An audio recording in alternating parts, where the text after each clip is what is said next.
The moon hung high in the Alphiem sky, its silvery light filtering through the delicate latticework of Aeliana's residence. The serene beauty of the elven architecture stood in sharp contrast to the tension lingering in the air. Gunnar leaned against the intricately carved railing of the balcony, his cybernetic arm reflecting the glow of the moonlight. Beside him, Eli sat cross-legged on a low bench, absently tinkering with a small enchanted device, her violet eyes sharp despite the weariness etched into her features. Inside, the soft hum of magical wards rippled faintly as Aeliana prepared tea, her movements deliberate and calm, but the atmosphere shifted when a soft knock echoed through the chamber door. Aeliana glanced at Gunnar and Eli before setting the teapot down and moving to open it. Standing on the threshold was Mylorion, his tall frame cloaked in deep green robes adorned with the insignia of the Guardian Council. His expression, as ever, was composed, but the weight of his presence filled the room. "Mylorion," Aeliana said, inclining her head respectfully. "Come in." He stepped inside, the faint glow of his magic radiating subtly as the wards recognized his authority. His sharp eyes swept the room, briefly acknowledging Gunnar and Eli with a nod before returning to Aeliana. "The council has reached a decision."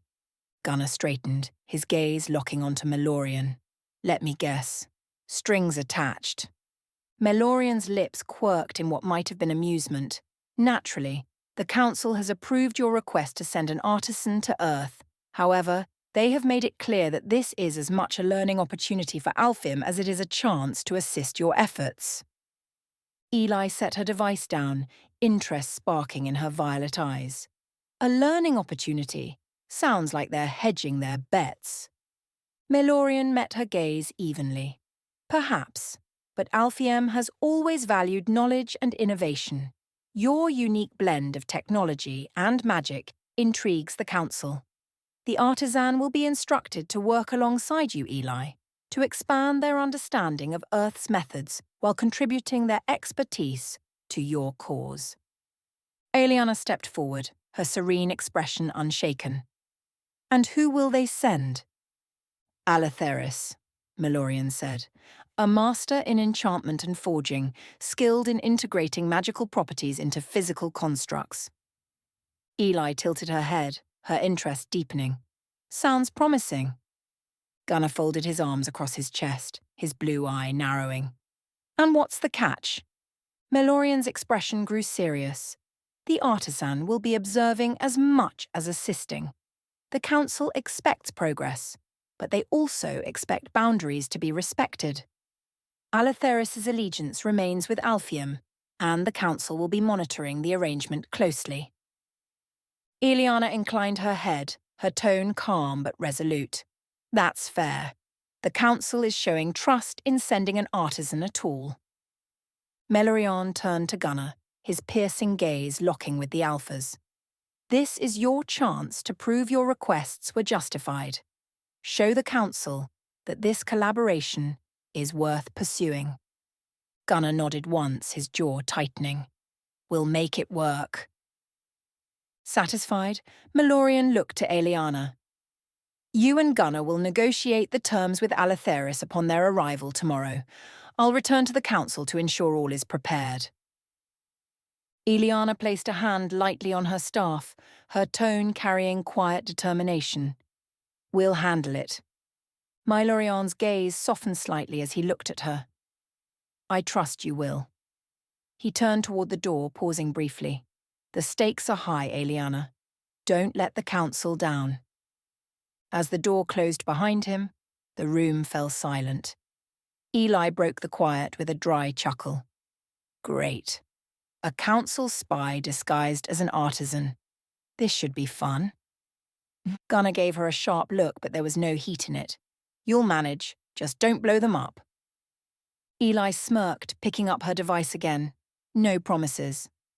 Aeliana watched the exchange with a faint smile before turning to Gunnar. "This is a step forward, one we desperately need." Gunnar nodded, the tension in his shoulders easing slightly. "Yeah, let's hope it's enough."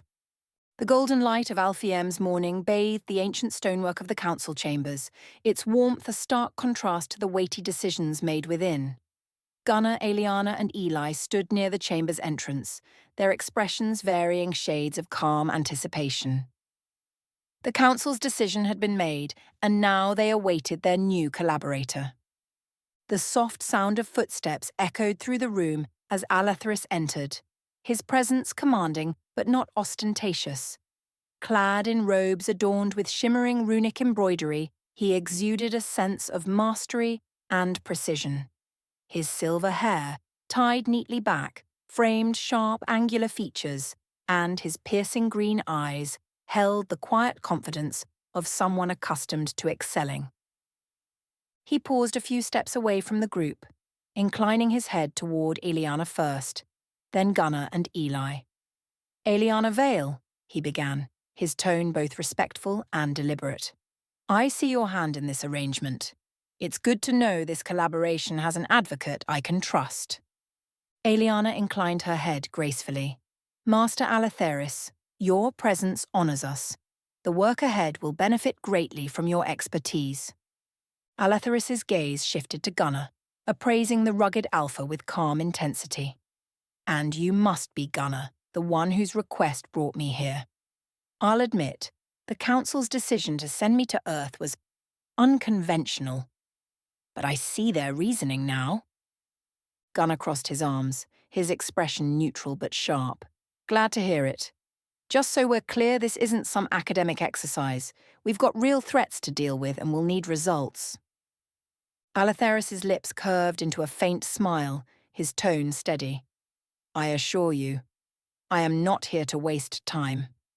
My craft is forged in the fires of necessity, not theory." Eli, who had been silently observing, stepped forward, her violet eyes narrowing with curiosity. "And what about working with tech? I've got plenty of unconventional ideas, and I need someone who can keep up." Alatheris turned his attention to her, his expression thoughtful. "Technology is uncharted territory for me, but I approach all disciplines with the same principle: precision and adaptation. I look forward to understanding your methods." Eli smirked, crossing her arms. "Good, because we're not exactly the by-the-book type around here." Eliana stepped between them, her tone gentle but firm. "The Council has entrusted us with this collaboration because of our unique strengths. Alatheris, your mastery of enchantments will complement Eli's ingenuity. Together you can achieve what neither could alone." Alatheris inclined his head slightly. "A fair assessment. I am ready to begin when you are." They moved to a smaller, more private chamber, where Alatheris spread out several enchanted blueprints on a crystalline table. Each one depicted designs for weapons, armor, and tools enhanced with glowing runic inscriptions. "These are prototypes I've developed," Alatheris explained, his tone measured. "Armor that adapts to the wearer's movements, shields that absorb and redirect energy, and weaponry capable of neutralizing supernatural entities without collateral damage." Eli leaned over the blueprints, her curiosity piqued. "Impressive. But we'll need to integrate some Earth tech into these designs if we want them to work against what we're facing." Alatheris nodded. "That's why I'm here, to learn your methods and refine my craft accordingly." And Gunnar, standing at the edge of the table, studied the designs with a critical eye. "And what's the Council expecting in return?" "They want documentation of our progress," Alatheris replied. "Every breakthrough, every failure. It will serve as a foundation for future collaborations." Gunnar's jaw tightened slightly, "as long as it doesn't slow us down." Eliana placed a calming hand on his arm. "The Council understands the urgency of our situation, Gunnar. Alatheris is here to help, not hinder." Alatheris's green eyes flicked between them, a hint of amusement softening his sharp features. "I can assure you I have no intention of being a burden." Gunnar exhaled, nodding curtly. "Good. Then let's get to work." As the meeting drew to a close, the senior council member rose from his seat, his regal presence commanding the room. His voice carried the weight of finality. The council has deliberated and reached a decision. While Master Alethris will depart for Earth to oversee and advance your requests directly, the artisans of Alphiem will continue to support the production of enchanted ammunition. The efforts you've initiated, Gunnar, will not go unfinished. A ripple of agreement passed through the council. Another member added, "The expertise of our artisans will ensure the ammunition meets the highest standards, and additional resources will be allocated to expedite production." Gunnar inclined his head, his tone respectful but firm. "Your support means a lot. We'll put it to good use. Every piece of ammo you send will save lives." The senior council member's sharp gaze softened slightly. "See that it does. Alphiem's involvement is not without risk, but your work reminds us of the shared stakes across all realms." Eliana stepped forward, her serene voice adding a final note of unity. "With this partnership, we strengthen not just our defenses, but the bonds between our worlds. Let us honor that." Alethris collected his designs and tools, nodding once to the council before stepping aside to join the group. "I'll ensure their trust in us is well placed." With the council's formalities complete, the group filed out of the chamber, their strides purposeful. As they moved through Alphiem's radiant corridors, Eliana turned to Gunnar and Eli. "This is only the beginning," she said softly. "What we've accomplished here today will ripple outward, but there's still much to do." Gunnar's cybernetic fingers flexed as he nodded. "Then let's get back to it." The faint hum of the portal's energy faded as Gunnar and Eli stepped into the secure facility of Echo Division. The cool, sterile air carried a sense of urgency that was unmistakable. Gunnar barely had time to adjust to the familiar surroundings before Desera appeared, her stride purposeful and her expression grim. "Gunnar," she said, her tone clipped, "we need to talk. Now." He nodded, his jaw tightening. "What happened?" "Too much," Desera replied as she motioned for him and Eli to follow. "The war room." They strode down the corridor, Eli glancing at Gunnar with a mix of curiosity and concern. The tension in Desera's posture was palpable, and the unspoken weight of her words pressed heavily on them both. As they entered the war room, the large central table flickered to life, holographic displays illuminating the space. Photos, videos, and tactical overlays filled the air, each one more damning than the last. "First," Desera began, tapping the console to bring up an image of the Shadow Realm bar and the brownstone. "Draven's men launched a coordinated assault. Their target was Argoz." The images shifted, showing the aftermath, shattered doors, scorch marks, and the remnants of a brutal fight. Photos of Caleb and Evelyn, injured and bound during the chaos, appeared on the screen. Rose and Darren held the line at the Shadow Realm bar. Argoz managed to rescue Caleb and Evelyn with help from Rose, but Caleb's injuries were severe. He's stable now, but barely. Gunnar's cybernetic fingers flexed, his expression hardening. "And the brownstone?" Desera's lips thinned as she pulled up another set of images. "Destroyed, completely ransacked. It looks like they were searching for something, likely the gem Argoz carries. But they didn't take much. It was about destruction and sending a message." Eli frowned, her arms crossed. "That doesn't sound like Draven's usual MO. He's calculated. This feels reckless." Desera nodded. "It gets worse." She swiped to a new set of visuals, grainy surveillance footage of Ravina's forces attacking a heavily fortified prison. The footage showed thralls swarming the gates, overwhelming the guards with brutal efficiency. Explosions rocked the structure, and smoke billowed into the night sky. "Ravina," Desera said, her voice colder now, "launched an assault on the secure prison. She freed Trinity, the trader, and every other high-value detainee we've been holding there." The footage zoomed in on Ravina, her silhouette commanding the chaos as her thralls tore through the facility. The last image was of Trinity, her eyes glowing with dark energy, walking through the smouldering gates beside Ravina. "She's building an army," DeSera continued. And with the Trader and Trinity back in play, she has both tactical and supernatural assets at her disposal. Eli swore under her breath. And we just lost our secure containment. Perfect. Gunner's eye remained fixed on the images, his expression unreadable but charged with barely restrained anger.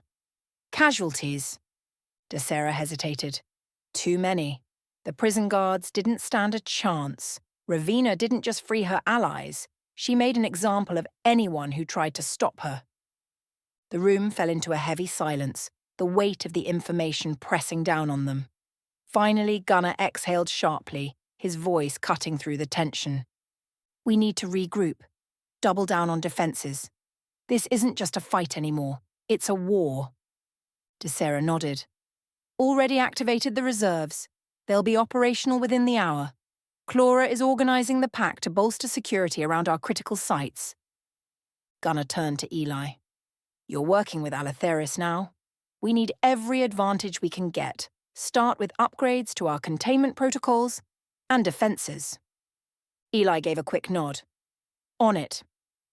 DeSera, Gunner said, his tone firm, keep a close eye on our remaining assets. If Ravina's bold enough to hit the prison, she might target our other resources next. DeSera straightened. Understood. And, Gunner, there's something else. He raised a brow. What? She tapped the console, pulling up a final image, a swirling, ominous portal next to the prison location. This appeared during the prison attack. Preliminary analysis suggests it's connected to somewhere we haven't figured out yet. We don't know if Ravina has figured out how to access the realms or if she's working with someone who has. Gunner's jaw clenched. Get me more intel. If she's messing with portals, it's only a matter of time before things escalate even further. DeSera nodded sharply. You'll have it. For now, focus on regrouping. Gunner's gaze swept over the team, his determination palpable. We're not letting this spiral out of control. Get to work, and keep me updated on Caleb's condition. As the team dispersed, the war room's lights dimmed slightly, leaving Gunner standing at the table, his cybernetic fingers tightening into a fist. This isn't over, he muttered, his voice low but resolute. Not by a long shot. The war room buzzed with focused energy as Gunner stood at the central table, his sharp gaze scanning the displays. The aftermath of Ravina's attack and the stakes it raised weighed heavily on everyone present. Shade leaned against the wall, his shadowy figure blending into the dim corners of the room, while Karina stood nearby, her piercing violet eyes fixed on Gunner. Gunner's cybernetic fingers tapped against the table as he addressed them. Shade, Karina, you're going to the prison. Sophia's team is already on site, but I need you to dig deeper. We need answers. How Ravina breached the defenses, how the portal was opened, and any traces of what she's planning next. Shade's dark eyes flickered with intrigue, though his tone remained calm. Coordinating with Sophia's team? They love us, I'm sure. Gunner's expression hardened, ignoring the sarcasm. You're not there to make friends. You're there to find leads. Work with them where you can, but don't let red tape slow you down. Karina tilted her head, her voice sharp and focused. And if Ravina left behind any traps or magic? That's why you're going, Gunner replied. Between Shade's stealth and your abilities, you're the best shot we've got at uncovering anything supernatural. But be careful. If Ravina's involved, you can bet it won't be simple. Karina nodded, determination glinting in her eyes. Understood. Now, Gunner turned his attention to Darren, who was leaning casually against the far wall, his signature smirk firmly in place. Darren, I want the Wolfmobile ready yesterday. If Ravina's making moves this bold, we need to be mobile and armed. You know the drill. Darren straightened, his grin widening. Oh, I know the drill, all right. Just finished reinforcing the frame and slapping on that enchanted minigun turret. She's almost ready to roll, just needs a test run. Make it quick, Gunner said, his tone brooking no argument. We might need it sooner than later. Darren gave a mock salute. You got it, boss. The pack's ride will be good to go. Shade and Karina's departure. Gunnar turned back to Shade and Karina. You leave in 20 minutes. Gather what you need and be ready. I don't want this dragging out. We need answers fast. Shade gave a faint nod, slipping into the shadows with his usual quiet efficiency. Karina lingered for a moment, her expression thoughtful. What if Ravina's plan isn't just about freeing prisoners? She asked. Gunnar's jaw tightened. It's not, but that's why you're going to figure out what else she's after. Karina inclined her head, her voice resolute. We'll get it done. As she walked out, Gunnar's gaze followed her for a moment before he turned back to the war room displays.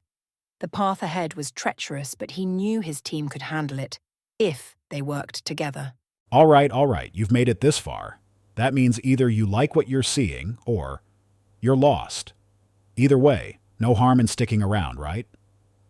Go on, hit that subscribe button, join the team, and while you're at it, hit like, because, let's be honest, you're already invested. And the bell? That's for you if you don't want to miss any of the action. You wouldn't want me to come find you. See you soon, and remember, once you're in, you're family.